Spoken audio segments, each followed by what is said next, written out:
Hey, librarians. I don't know how many of you know that I am the co author of the book about Black hair called Hair Story Untangling the Roots of Black Hair in America. Well, this week, my co author and I, got some super exciting news about our book, Hair Story, and I wanted to tell you guys about it. But I also wanted to tell you that even though I am considered a hair historian, I have an international reputation as a Black hair expert. I am still having my own personal hair drama, okay? And I had to also make a very important decision about the future of my hair this week, and I'm going to tell you all about it. So let's get into it. Welcome back to the Literary Lori YouTube channel. I am Literary Lori, aka Lori L. Tharps. I am an author of both fiction and nonfiction, traditionally published, formerly based in the United States, but I now live in the south of Spain, where I moved so that I could focus my writing career, specifically on writing fiction, on writing juicy, delicious book club fiction, women's fiction, if you will. And I'm so excited to say that I do have a new novel coming out in 2027 called A Lick of Bitter for a Spoonful of Sweet. Yay. And normally I would be talking more about fiction. I would be talking about living a global literary life, literary tourism, all of that on this channel. But today we're going to be talking about my first book, the book that made me an author, which was Hair Story, which came out in 2001 originally, and then it was updated in 2014. It tells the history, culture, politics, economics of Black hair, starting in 15th century Africa and moving all the way to the 21st century. So this book has really and truly given me the career that I have, in the sense that it has, over these last 25 years, I have had the opportunity to speak, to write to international audiences, to speak on major news programs, whenever Black hair makes it into the news, which is often. Recently, even just this past week, I was on an NPR show called Press Play with Madeline Brand, because the Supreme Court recently ruled against a Black man who was a Rastafarian who was finishing up a short prison term and had his dreadlocks forcibly shaved off. They handcuffed him to a chair and shaved his locks off, even though he had special permission as a Rastafarian. He was protected by for his religious rights to have his locks in prison, but they shaved him off anyway. I'm going to leave the link if you want to hear more about that case. I'll leave the link to the radio program. But anyway, the point is that I have garnered this reputation because even though the book came out 25 years ago, I have continued to research, write, and document all kinds of information, updates about our hair. So you can imagine this week, we got this incredible news, which I'm about to share. And the news starts with the Obama Presidential Library. Hopefully you've heard that the Obama Presidential Library recently opened in Chicago. This is an incredible library that is a public library open to the public. It's part of the Chicago Public Library system, but it's zhuzhed up because it's the Obama Presidential Library. So there's some extras there, right? But for the most part, the main reading room is just like any other library in that it's a lot of books, ebooks, computers, programming, things like that the public can use. So all the authors that I knew wanted to see if their books were going to be included in their collection. And again, this is a normal, everyday library, so you would expect there to be a wide selection of books, but still, libraries are curated, and whoever was making the selections, the choices of what to carry, it would be impressive if your book was included in the Obama library. And so everybody was searching online to see if their books were included. Of course, I want my book in the Obama library, so I went and put Hair Story in to see if it would come up, and it did. So yes, our book is in the Obama library, but there's more. So apparently, Hair Story is not just in the Obama library. It is in, get this, the president's reading room. Yes, it is not in the main collection. No, people. Hair Story made it into, and I'm actually pushing, I've got to check my notes here. Um, it made it into the president's reading room, which is it is a special collection of written works that reflect the interests, histories, and readings of President and Mrs. Obama. The books in that collection are the books that shaped their lives, tracing President Obama's journey as a writer, thinker, and dedicated public servant. Okay. You can't even take the book out. It's not circulating for the people because it's in the president's reading room. That really blew my mind. And my co-author, Ayana Bird, and I, we both like shed a tear. Our agent was so excited. This recognition of the importance and the impact of this book, especially in its 25-year birthday year, if you will, was such a felt like such a stamp of approval on this work that we did. And it's particularly salient because when we first wrote Hair Story, when this book came out in 2001, people told us we were crazy. People told us that there didn't need to be a book about black hair. We were laughed at, we were ignored. The book didn't sell very well initially.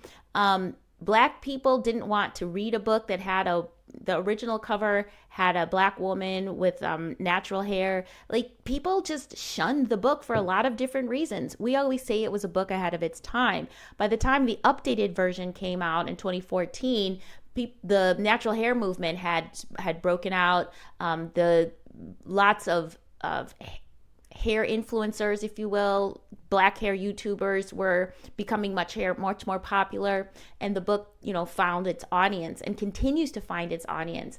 But the fact that the Obamas were part of that audience and that they consider it one of the foundational texts for Obama's during Obama's presidency, that is so impressive to me. And it makes me feel that, even when the Obamas have, passed on, even when I've passed on, my work, this impactful book is going to continue to inspire, educate, and inform people about the importance of our hair and the history of our hair, which is impressive. This is not a plug for you to go buy and read the book, but if you want to, you should. It is available everywhere books are sold and in the Obama Presidential Library. So that was such a big, not like I'm never going to write anything else again, but just knowing that book is in that collection made both my co-author and I feel really proud and really accomplished. So that was, again, such a positive feeling, which is such a big juxtaposition for we're going to slide into the personal hair story, right? Because every black person has a hair story. I do too. And even though I am recognized as an expert on black hair, I am not an expert on my own hair. Not really, in terms of styling. So this is part 2 of this video, which is my hair story. So, and I'm going to connect it to books because this is a bookish channel. So the thing is, I recently, if you look at my videos on this channel, starting in February, I got really serious about trying to be consistent on YouTube. But you'll see that I have this natural hair, this Afro, but I wasn't even doing this because I was still trying to figure out what to do, because previously, up until the end of 2025, I had locks. And I've had 4 sets of locks. I had a set for each kid and then the pandemic set. Mostly I've worn my hair in locks, and I actually, looked at my author photos because that's 25 years of my life, right? Starting with Hair Story.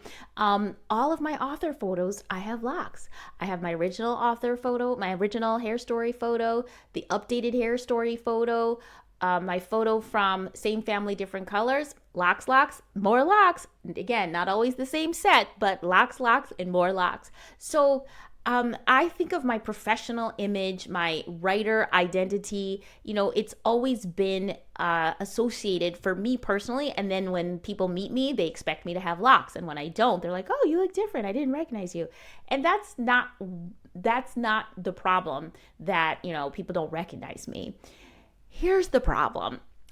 Over the last 25 years, for the most part, I have my hair in locks. I take it out because I think I want to do something different, and inevitably I go back to wearing locks.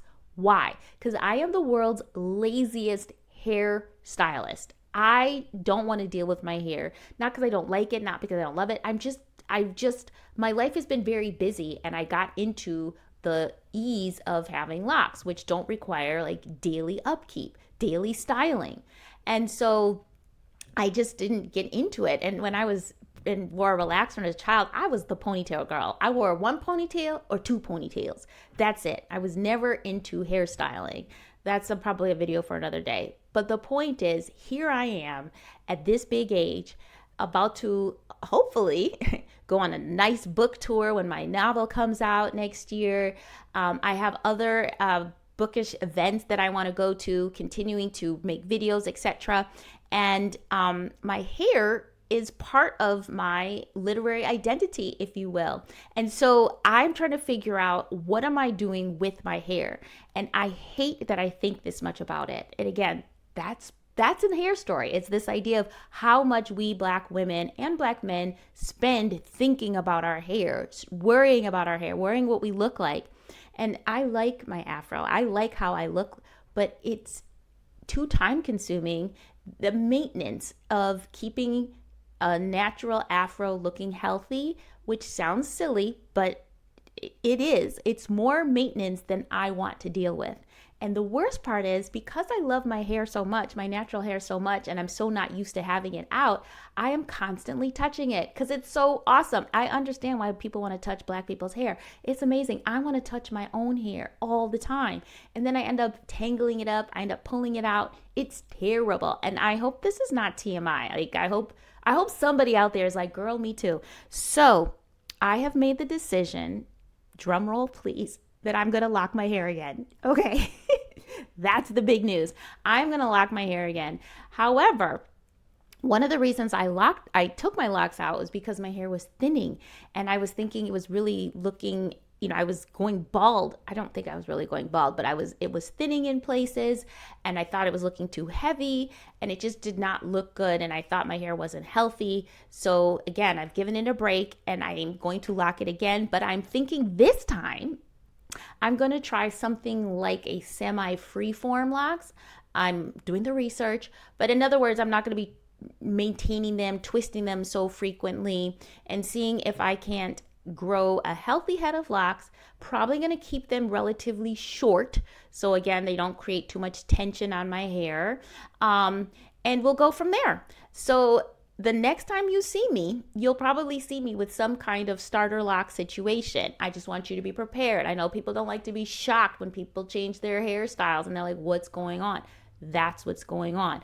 Now, because YouTube is a community, project, if you have some suggestions for me, how I should start or maintain locks so that they don't create too much tension, so that they're healthy, I am all ears, because yes, I wrote the book on Black hair, but I wrote the book on the history and culture of Black hair, not the styling. I always feel so guilty when people ask me styling questions, and I have to say, I don't know. My mama didn't know how to cornrow. I don't know how to cornrow. I don't know how to, I know the things I know because I watch videos and listen to people, but I don't know everything about hair styling and hair maintenance and the best things we should and shouldn't do for our hair. So hit me up. Let me know who I should be listening to. And again, I do know that whatever you do with your hair, it's different when you were 20 and 30. This is me in my mid 50s, early 50s, I guess, whatever. So I do have different needs with my hair, but I'm going to go back to the locks because that's where I feel the most comfortable, not where I feel the most beautiful and most attractive, but the most comfortable. And for me, comfort trumps, let's say, beauty, if you will. Hopefully I'll look cute. I do want to look cute, but that's where we are. That's my hair story update, professional and personal. All right. Thanks for listening. I will see you all in the next video. If you have hair stories of your own, or you have suggestions for me, leave them below in the comments. Thank you. Bye.